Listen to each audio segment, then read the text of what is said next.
Find yourself looking for a new job or change in career? Monster.com is here to help. We are not only here to bring you job postings, but also AI interview prep and salary tools, expert career advice, and top-notch resume services. We've got everything you need to land your perfect job fit. Discover the magic of finding the ideal job with Monster.com. Your future starts now. Visit Monster.com today. Your next job opportunity is just a click away. Whether it's the Trump tariffs or his bickering with the Federal Reserve chair, no one can say for certain, but stocks have tanked. And it's got anyone with a Thrift Savings Plan biting their fingernails. For an assessment of how bad things are, we turn to certified financial planner Art Stein of Arthur Stein Financial. And fair to say things are pretty bad in at least some of the TSP accounts. Things are very bad this year, but remember that we coming off a great 2024, and now we have a really terrible so far 2025. For instance, the C fund through the end of March, the first quarter was down 4.3%, and the last couple of weeks have been so bad that now, year to date, the C fund's down 9.8%, which is a huge change. We saw a similar change, not quite as dramatic, in the S fund. But we've seen some other, gains. The F fund's doing okay. It's up 2% for the year. This is through Friday. And the I fund has been very resilient, although there are special reasons for that. But for people who say we're in the TSP and those funds for the last 5 years, they've had great returns. The average return for the C fund over the last 5 years, this is through the end of March, was 18.6%. So you can't go wrong with that. And it's just another example of, stocks being a good long-term investment historically, but not a good short-term investment. And this short-term has been, extremely bad. Now, a lot of people I speak to, their big concern is not so much the market drop, because we've seen drops like this before, and we will again. And, of course, this drop could get even worse. I mean, we're not yet really in a bear market with the C fund. And but they just feel like things are different because, the government's been damaged. Our relations with other countries have been damaged. Our faith in our system has been damaged. There's a lot going on. And, I don't know how to process that. Certainly can't forecast it. But I can point out that every time we have a major, huge market drop, it seems different. Certainly COVID did. That looked like the end of the world. And even 2007, 8, and 9, when we had the financial crisis and the housing crisis, that was pretty unprecedented in the United States in terms of the level of damage that was done to major institutions. Sure, and yet a few years later, we ended up with a 45,000 Dow Jones Industrial Average. So maybe this too shall pass. But I also wanted to ask about the G Fund, which through April, just a couple of weeks ago, was up 1.3%. But if the Fed does cut the interest rates, that would affect the G Fund? Yeah, when the Fed cuts interest rates, the rates of return on the G Fund are lower. It doesn't go down. Your investment is not going to decline in value the way that it could with the F Fund.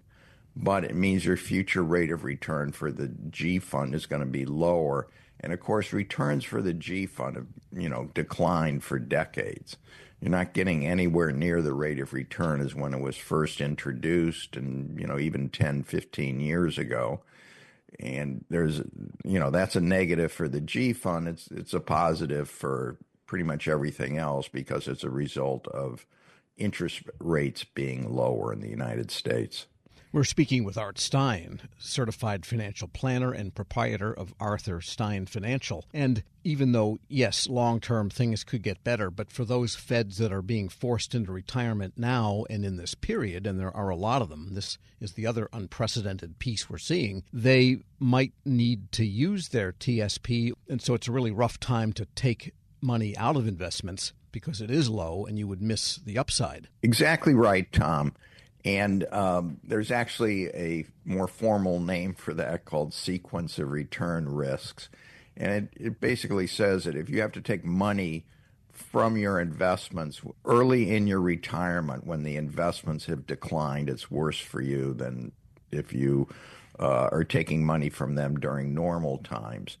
So it is a very scary time for a lot of reasons. One disadvantage of TSP is at times like this, if you needed money to take out and spend, you'd like it to take it from the G and the F fund, which haven't declined this year, instead of the stock funds, or maybe even from the I fund, which is all of a sudden is doing well. But the TSP does not allow you to do that. When you take the money out, it comes out proportionally from each of the funds that you are invested in. So if you had 50% in C and 50% in G, when you take money out, half of it would come from the C fund, and you don't want that.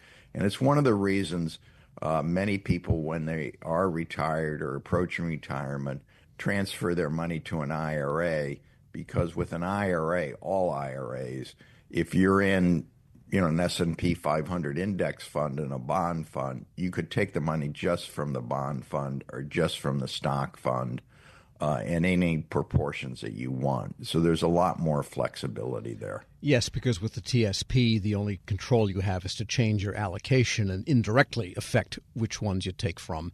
It's interesting, you've provided the chart showing the asset allocation history over a number of years, 15, 16 years. And the G fund has steadily kind of come down. It's ratcheted, but it's way down from where it was. And the L fund surpassed the G fund just recently, whatever that means. And the C fund is the one that's really up a lot over the long term. Yeah, and there are a variety of reasons for that, Tom. One of them is that the returns on the C fund have been much better than for the bond funds, and better than for any of the L funds, because the L funds are really heavily invested in the G fund in comparison to the F fund, which is the intermediate term bond fund. But we've been seeing that for a long time. It used to be that the majority, almost 50%, close to it, of the money was in the G fund, and that's just steadily been coming down. I personally, I think that's a good thing. If you're saving for your retirement, you need to have a growth in the purchasing power of the investments after taking into account taxes and inflation. And the G fund and the F fund are not going to do that for you. And one of my criticisms of the L fund is that it's overinvested in the G fund. And it also is sending you on a path where by far the majority of your money is in the bond funds, G and F. And you don't want that in retirement, because it means the majority of your money is losing purchasing power. Certified financial planner Art Stein of Arthur Stein Financial. And by the way, this is the last time you and I will appear together on the Federal Drive. So I want to thank you for all the great insight you've provided all these years. Well, thank you, Tom. I've really appreciated, all the time that we've spent together, the ability to, speak with you and through you speak to your listeners.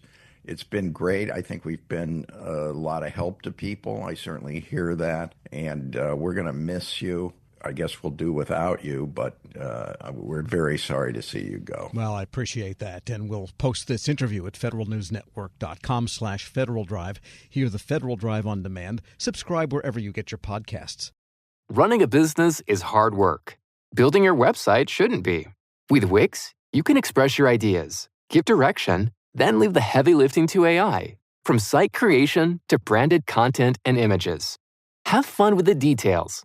Customize what you want the way you want. And manage your whole business from a centralized dashboard with expert AI tools. Build, scale, and enjoy the incredible results. You can do it all yourself on Wix.